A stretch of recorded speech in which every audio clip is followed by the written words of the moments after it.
All right. Acts chapter 9, verse 5, and this is a little throw-in one in there. It's neat. It's kind of all put in a nutshell with this experience of Paul. You know, Saul, he gets saved. And that's Acts chapter 9, verse 5. And I know the Greek word can be, translated there. Who are you, Lord, Lord, Master, Sir? So it can be Lord with a little L. It could be Master. He could have just been saying, who are you, dude? That's kind of what they're acting like. And that's not right.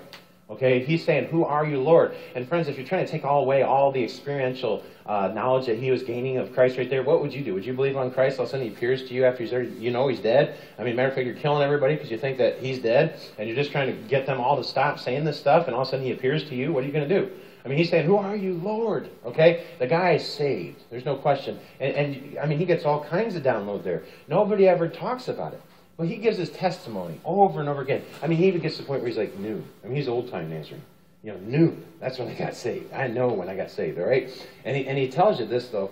He says, in the course of discussing this, he says that Jesus didn't only tell me about forgiveness of sins. That's what I was experiencing right there. But he says in Acts chapter 26, verse 17 to 18, that's the third time he tells his testimony, at least in the book of Acts.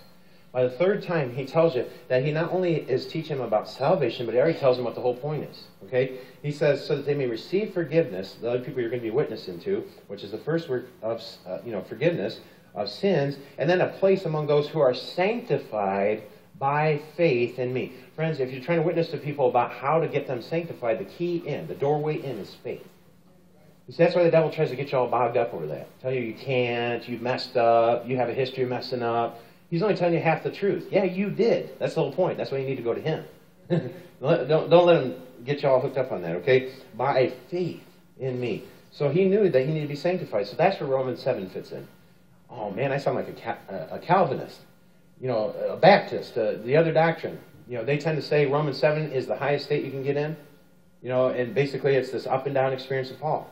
Well, friends, that's the up and down between being saved and sanctified. Okay, that's the messed up, picture of a Christian who wants to be totally 100% for God. I'm not saying the whole chapter is a saved experience. He goes all the way back. You know, he goes back 1 to verse 14, and he says, hey, I was saved. There's a point where I was lost in my life. I gave in to sin. I was controlled by the sinful nature. I used to act like a devil, you know. And then he says, I get saved. And if you go to verse 14, that's the cutoff point, because he starts changing the tense there. He starts talking, but notice it's a historic present. That means he's talking as though what was his experience back then is his experience right now. Okay? And he says, I am starting to have this rustling going on in my experience. He's just speaking it to you. People do that. He's telling holiness the way that we do. You know, Mom got up yesterday and said I was saved. It happened back then. And then she said I started to have this up and down experience. You know, sometimes we sound like we're talking about it as though it's right now, just so you understand it. And then he says, now don't leave that part off. Verse 25, thanks be to Jesus Christ. He can sanctify it. And you go into 8:1 and all the way to 8:4 and everywhere else, he's talking all about holiness. You know, so it's very clear to me. But friends, that confuses people because they're like, man, he has such a deep understanding of all that within 3 days. You know, even John Wesley messed this one up. He said he was in the birth pains of the new birth for 3 days. Friends, I don't know many sinners who fast. I don't know many sinners who have a download like that. All right, this guy was seeking holiness for 3 straight days. He was fasting, he was blind. And notice, it's the actual traditional interpretation of this passage. It says that brother Saul got his hands laid on him by Ananias. He doesn't call him sinner Saul.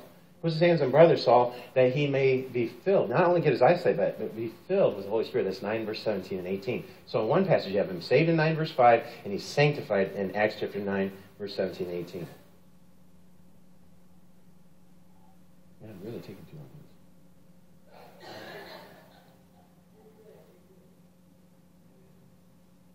All right, Gentile Pentecost. I told you it's just repeating itself. This is a cool one too. In Acts chapter 10, verse 44 to 46. It's going to sound a little bit more technical, but that's okay. These guys didn't have a full picture. If I find let's say you lose your wallet, okay, and I find a picture of you that's fallen out of your wallet. I have a pretty clear idea whose wallet that is, right? I don't have to have every ID you've ever had. I don't have to have access to all your accounts. I don't have to have the full picture to know who I'm looking for. Now, Acts is such an awesome book. Listen to this principle. If you're worried about people who are lost, you need to be, because the gospel does need to go to the ends of the earth. We do have to proclaim it. Okay, I'm not going against that. All right? But the idea is, if you walk in all the light you know and you've received, He will give you more. And it's so cool how this keeps happening in the book of Acts. He comes over to Philip and says, hey, go on the road. Now, Philip could have said, I don't want to go on that road. It's a dirty road, you know. But he says, no, go along the road. He doesn't tell him why. When he goes, he finds the Ethiopian eunuch, and he gets to witness to him. All right? So you see it. When you obey, you get more light. But when he gets there, notice the Ethiopian eunuch is probably as lost as can be. This person doesn't have, I mean, he's in charge of a lot of money, all these kind of things. But basically, he's looking in the book of Isaiah, not a gospel. He doesn't have it all spelled out about, oh, John, you know, Jesus is the Son of God, and I need to have my sins forgiven. But he's reading Isaiah. All right? And he's sitting there, and notice this man who has no idea the concept of God at all, he's sitting there, and he basically says, who is the prophet talking about? Is he talking about himself or someone else? How do you get that? You see, he's hungry. And God's already pointing him, hey, I found a guy's picture. It ain't a perfect picture. It's not the whole picture, but it is pointing to Jesus. You see, and what does the passage say? Oh, you know, this evangelist comes over to him right at that point and starts there and says basically, hey, dude, you're totally lost. You live over here, and, you know, here we are in Jerusalem. You have no idea what's going on. Let me start speaking to you like you're some dummy. No, it says right there, he starts talking to him about Jesus, and he wins him to Christ. You see, you don't have to have a full picture up here in order to have it all down here. That's what I'm trying to show you. And so there are some people will sit there and go, oh, Acts chapter 10, come on, Ben. Cornelius and his family, they didn't have anything. They didn't have the full gospel preached. They're giving alms up to God, and they're doing these kind of things. And an angel shows up to him and says basically, hey, your alms have come up before God as a memorial, and so I'm going to send you more light. Hear it again? Same principle. And so he goes to Peter, and Peter said, I don't go over to those guys' house. You know, they stink. They're Gentiles. I can't do that. And all of a sudden God reveals him a vision from heaven. He has to do it over and over again. And he says, don't call unclean what I call clean. Go to their house. Why? I don't know. He gets over there. You could tell. I mean, how'd you like that kind of speaking? Minister, evangelist? Go in. You don't even know why. Why am I here? You kind of feel that when Peter walks in. You know, they're all sitting there like, because we need to know more. Okay? And so he hauls up and he helps them into holiness. Friends, you can be saved without having all the right concepts up here in your head. God knows how to reveal it to you. And that's what happened. So this was a person being saved. How do I know that? That they weren't just saved when Peter spoke to them. They already were saved, and he was helping them get sanctified.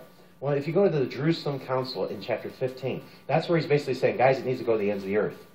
Stop holding on to it as though it's only Jewish. Okay, this needs to go to the end of the earth. I know, God told me. And while he's doing that, he basically says God made no distinction between us and them. Acts chapter 15, verse 7, 8, and 9. And he says, listen to me. He made no distinction between us and them. He purified their hearts by faith. You see, they got it too. That's what he's saying. Well, then we go on to the Ephesian one. This one's kind of cool too. This is a man named Apollos. I don't know if I have it up right. No, I don't. Sorry, I didn't keep up with me behind that. Do you need those verses? You want me to go back so you can see those verses? Did I skip those? Was that? Okay. It's hard to see chapter 10, Acts chapter 10, and Acts chapter 15. I just write those down. It'd be simple like that. You can kind of pull out the verses. There's 2 to 4, 44 to 46 of chapter 10, and then 15, 8, and 9. Sorry, I forgot to keep this up.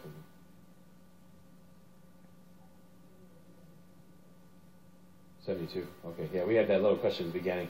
I'm getting rusty. I'm sorry. It is. I'm getting rusty. I used to not make these mistakes. I'm being honest with you. I mean, when I got up in front of a camp meeting, I couldn't remember if it was sons of Lot that went with them or if it was daughters, and so I kind of went back and forth. I had an argument with myself in front of everybody. I was like, I need to get back in the Bible. Yeah. I can't see that, so I can't tell if it's up with me. Let's see. Yeah, that's where we are.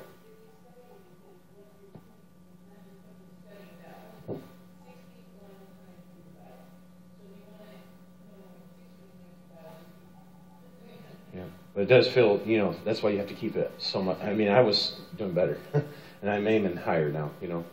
In Ephesians, the Ephesian Pentecost, this is where Ephesian church started, okay? There's 12 charter members, and basically he comes up to them and he asks them a trick question. This is a real smart man, all right? But before we go there, I want to start up with the intro of the story. And it's in Acts 18, verse 24 to 26. It says, "Meanwhile, a Jew named Apollos, a native of Alexandria, came to Ephesus